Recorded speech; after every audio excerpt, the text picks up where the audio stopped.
This is African Free Press Television, where we report Africa from a refreshing perspective. My name is Leo Oketa, and these are the stories we're tracking for you at this moment. Nigerians have reacted angrily and disappointedly to comments by the Minister of Information, Alhaji Lai Muhammed, regarding weapons and ammunition purchased by the previous administration led by former President Goodluck Jonathan. The minister, in a statement recently, countered former President Goodluck Jonathan's claims that the weapons procured by his administration are currently being used in the war against Boko Haram. In his words, the weapons, ammunition and equipment which the former president said he bought were refurbished and lacked the basic components and spare parts. Additionally, the ammunition bought for both high caliber and small weapons have mostly expired, incompatible with weapons and grossly inadequate. It is pertinent to state that the ammunition he was referring to were backloaded because they explode within the barrel when fired, thus leading to deaths and injuries among soldiers. Nigerians therefore took to Twitter to counter the minister, saying the Buhari administration blames the previous government when things go wrong just to take credit when victory is recorded.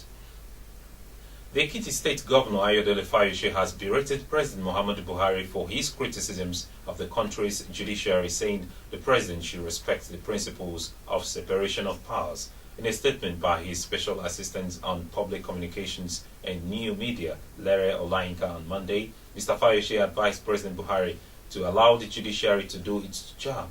He said the president should obey court orders and focus on proper prosecution of people accused of corruption, rather than castigating the judiciary and making the arm of government to appear as the stumbling block in his fight against corruption. The governor also expressed doubts on the claims by the federal government that it had defeated Boko Haram, urging the president to tell Nigerians the truth. President Muhammadu Buhari yesterday arrived in Ijebu-Ode, Ogun State, to commence a 2-day official visit to the state. He held a 20-minute closed-door meeting with the Awujale and paramount ruler of Ijebu-land, Oba Sikiru Kayode Adetona, inside the monarch's Ijebu-Ode Palace, with Governor Ibikunle Amosu in attendance. Buhari, after the meeting with Awujale and Amosu, also disclosed during the banquet organized in his honor by the traditional ruler that he would be meeting with the former president Olusegun Obasanjo later last night. The president, who arrived in the state at about 6:20 p.m., flew into the Dippotina International Stadium in Ijebu-Ode in a chopper and was received at the stadium by Amosu and state officials. He was immediately driven into the palace of Oba Adetona. Residents of Maiduguri were gripped with fear yesterday following heavy sounds suspected to be from bombs by insurgents. A deafening sound reverberated across the western axis of the city in the early hours of yesterday.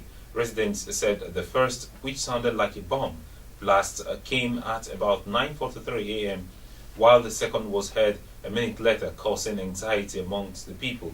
Ishaya Adamu, a resident, said he called his 2 sons who had gone to schools after hearing the sound. However, the military said it was mere testing arms to ensure effectiveness in its ongoing counter-insurgency operation. It announced on local radio and television stations on Sunday night, urging residents not to panic when it commences its testing exercise in the early hours of Monday, an exercise it described as normal. And we'll be going on a short break. Join us again. Don't go nowhere.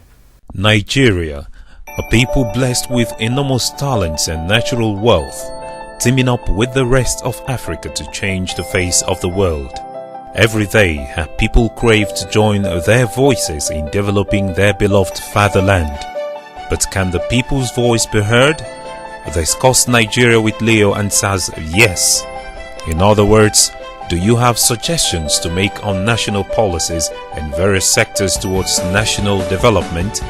Then why not come and join to discuss Nigeria with Leo, to educate ourselves on relevant issues and chart a way forward in developing Nigeria as the real giant of Africa. Simply send in your preferred topic for discussion via our Facebook platform, Discuss Nigeria with Leo, and our BBM channel.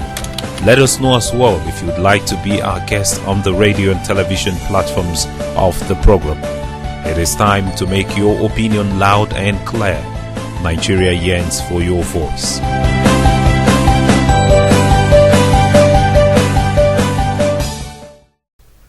Welcome back from the break. A former Nigerian Minister of Petroleum Resources, Mrs. Diezani Responds, has dismissed rumors that her sister has kids for former President Goodluck Jonathan. This came against the backdrop of stories making the rounds about her relationship with the former president, which never went down well with the former First Lady, then President Jonathan. She strongly noted that she had no such sister. Mrs. Madueke said this in London while responding to questions in an interview with the CEO of Ovation magazine, Mr. Lai Muhammed. While wondering how people could fabricate such blatant lies, she reiterated she has a good relationship with the former First Lady, noting that they had been family friends for a long time. And as part of preventive measures against possible outbreak of Zika virus, the federal government says it has out measures in place to ensure that the virus is not transmitted by mosquitoes in the country.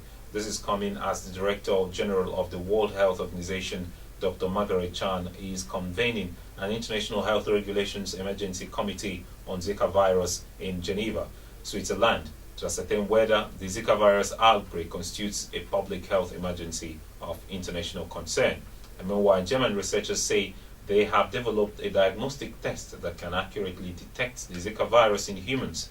Previously, there was no way to diagnose the illness apart from appearance of the distinctive symptoms. And in sports, Pep Guardiola has agreed a 3-year contract to become Manchester City manager in the summer. The 45-year-old currently is in charge of Bayern Munich, where he will replace Manuel Pellegrini, who will leave on 30th of June. A statement from City said Chilean Pellegrini, who is 62 years now, was fully in support of the announcement. The club said negotiations with former Barcelona coach Guardiola had been a recommencement of discussions that were curtailed in 2012. And meanwhile, Manchester City and Nigerian forward Kelechi Iheanacho has been registered for the knockout stages of the UEFA Champions League by Manchester City. He replaced Sami Nasri, who is still on the sidelines owing to injuries. And these are the stories we're tracking for you. For more, please do log on to our website at www.africanfreepress.com. Follow us on Twitter at African Free Press. Like our Facebook page at africanfreepress.com. Join us in our discussions on various interesting topics at African Free Press Forum and subscribe to our YouTube channel at African Free Press. My name is Lai Muhammed. Have a good day.